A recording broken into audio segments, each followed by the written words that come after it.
If you ask any random Kenyan what they remember about 2019, I'm sure there's one thing they have to mention: Wamlambez and Wamnyonyez.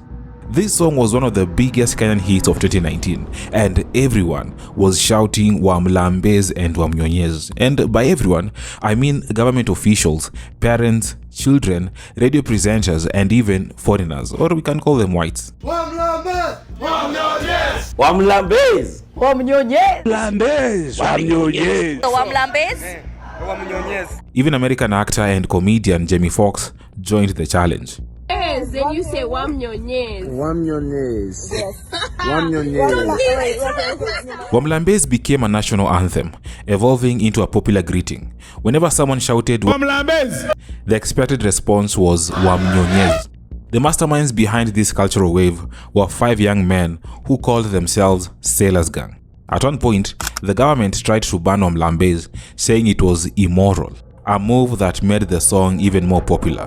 Sailors Gang went on to release other hit tracks like Queen Bee, Nyandus, and Packaging, all of which went viral. However, like many great things, their reign at the top ended in a dramatic and messy fallout. So what went wrong? How did a group that had the whole country shouting Wamlambez and Packaging end up struggling to stay relevant just a few years later? Let's dive in. Remember to like this video and subscribe for more.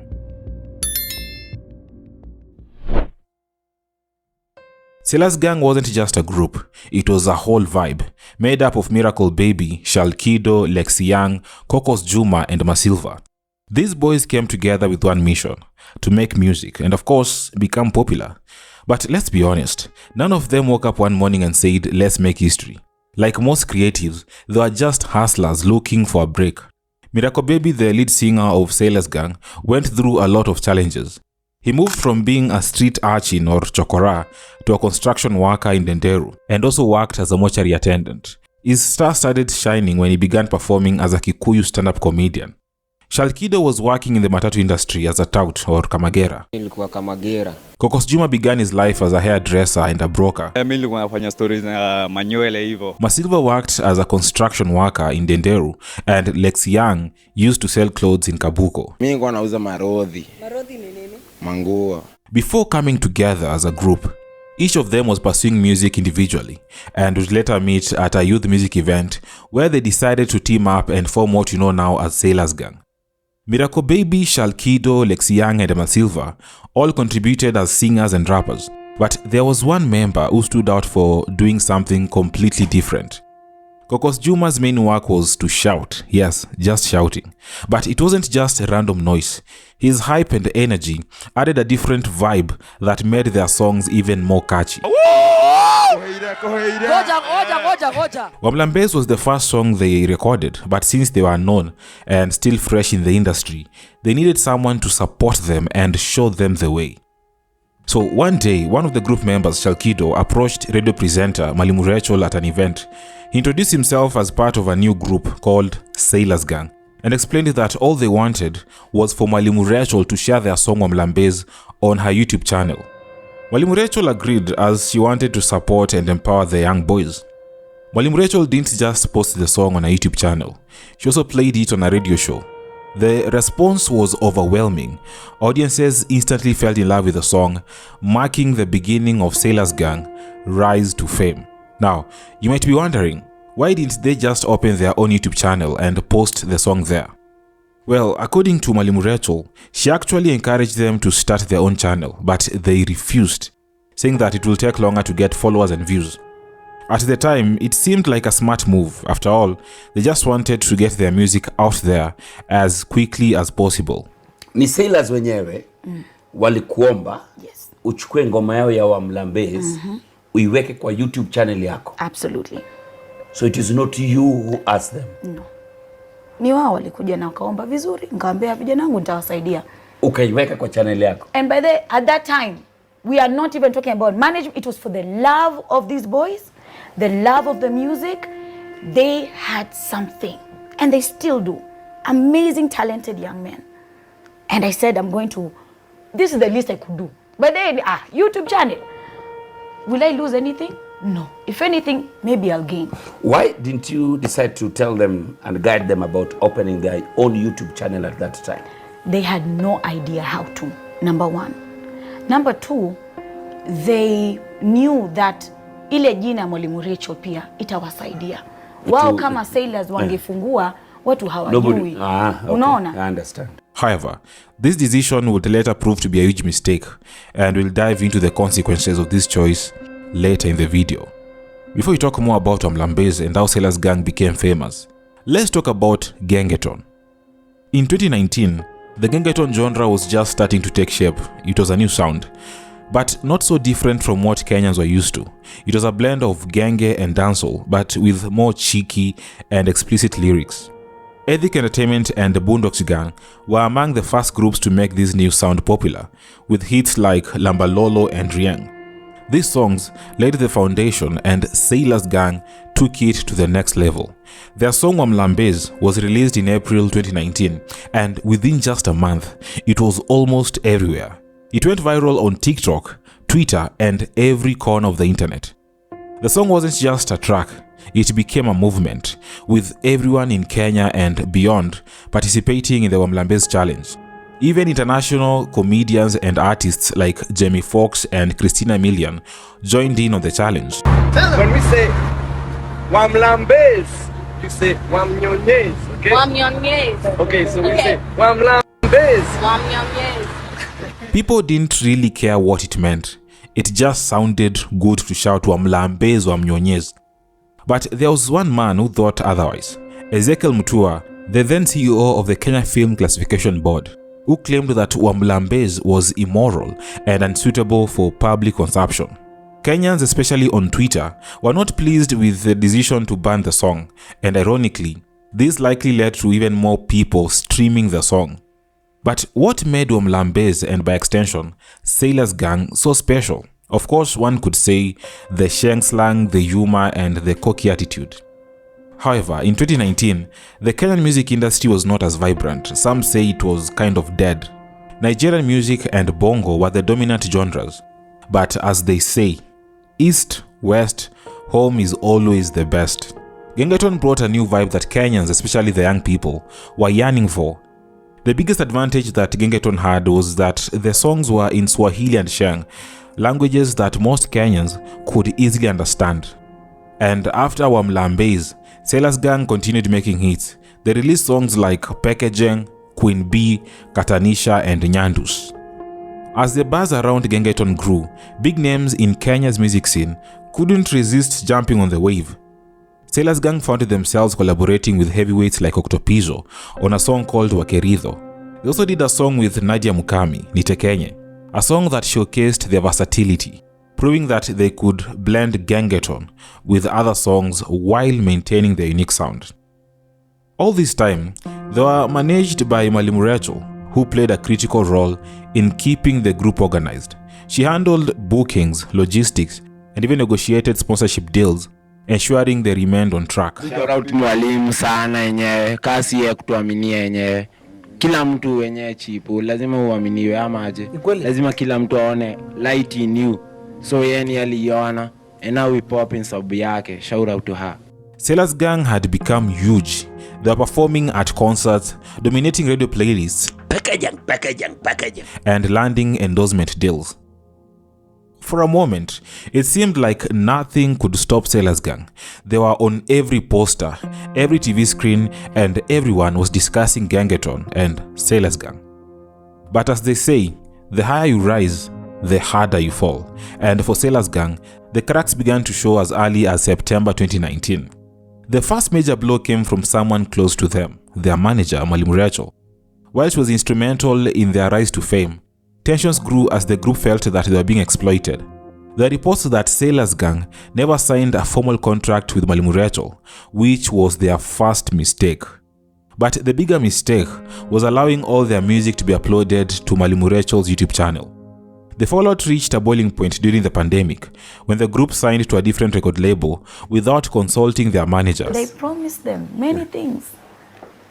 Na hapo ndio Peter, Miracle Baby as the leader of the group, akaenda kakaa chini na wao without my knowledge, without my company's knowledge, signed a deal with them, and I didn't know about this until the representative of this record company came up to me and told me, by the way, ni signed deal and it's done. Vijana ni sisi sasa tuna wafanyia hii maneno. I was hurt. As someone who has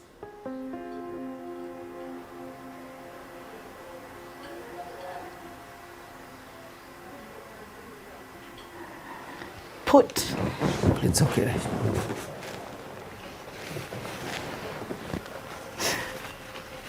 In retaliation, Mwalimu Rachel allegedly withheld access to the YouTube channel, which had all their previous songs and millions of video views. She demanded over 1.5 million to release their account passwords, claiming the group owed her money for the investments she'd made in building their brand. The group also accused her of sabotaging their progress and exploiting their innocence. What followed was a messy public fight that played out across social media, with some Kenyans, especially Sailors fans, demanding Mwalimu Rachel to hand over their passwords. At first, Sailors Gang thought that joining a new record label would improve things. However, things got much worse. Maisha imekuwa ngumu tangu niingie usanii. Maisha imekuwa ngumu. Yeah. Na ebu niulize, maisha yameanza kuharibika, ni tangu mkue signed under record label ama kumekuwa na nini? Zote, yani unashindwa, kwani government, kwani vijana, yani tulifanyanga nini? Vijana akikuja kujiinua anapigwa, si management, si label.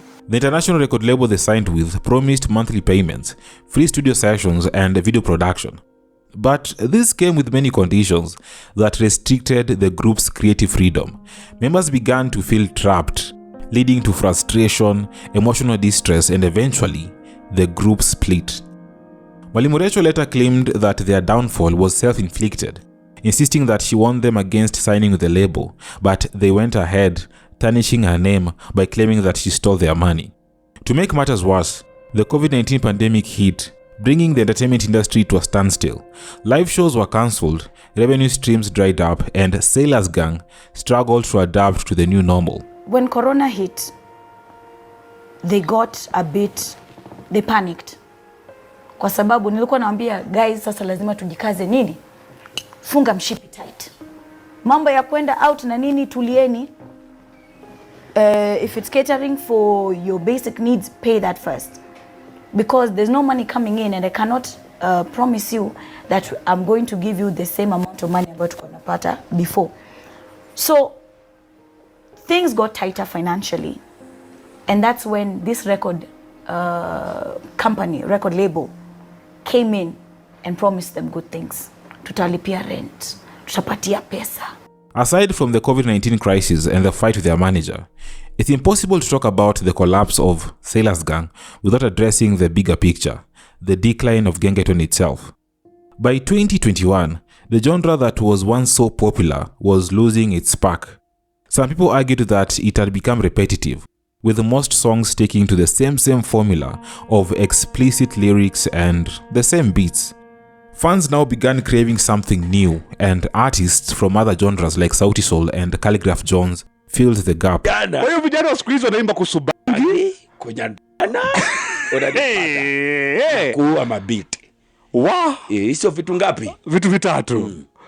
Bangi, kunyandua, na kuua biti. Na kipewa bita na ua. Na kuulewa, pombe. Kulewa, kulewa kabisa. Sailors Gang was actually evolving, collaborating with different artists and experimenting with various sounds. But after joining this new label, their releases became less frequent, and when they dropped a song, it failed to match the magic of their earlier songs.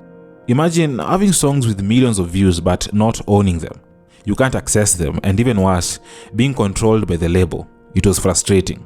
Lex Young even said that some big artists in the industry took advantage of them, and some even stole their songs. Calligraph Jones, Mwizi. Mwizi? Mwezi wa nini tena? Mulifanya song na Calligraph na kutoka? Mungefanya kwanza right. Apparently mse alitumiwa ngoma akaifanya yake. So what happened to the members of Sailor's Gang?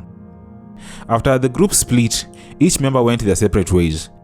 Miracle Baby and Shalkido ventured into a different genre, moved from Gengetone to Mugithi. Lex Young found Jesus and tried to reinvent himself as a gospel artist, a move that raised eyebrows given the group's controversial past. But anyway, Jesus saves everyone and anyone. Masilva occasionally releases new music, but the songs aren't as big or exciting as those from Sailor's Gang. Kokos Juma stayed out of the spotlight, and no one really knows what happened to him after the group split. As for Gengetone, will we see another Gengetone revolution? Maybe, but the genre is far from dead. Artists like Saru, Joe Face, Furthermore, and Zero Sufuri are still making Gengetone music. Sailor's Gang may not be leading the way anymore, but their impact on Kenyan music is undeniable. They proved that sheng, humor, and shouting could dominate the airwaves and even cross borders. Their story is also a reminder that talent and hype can only take you so far. Without good management, adaptability, and unity, even the best can fade away. But maybe the most important question is, how can we better support our artists to ensure their success is sustainable? The answer to this question could help prevent the next big group from facing the same issues as Sailor's Gang. Let me know what you think about Sailor's Gang, and thanks for watching. Remember to like this video, and also don't forget to subscribe. Let's meet in the next video.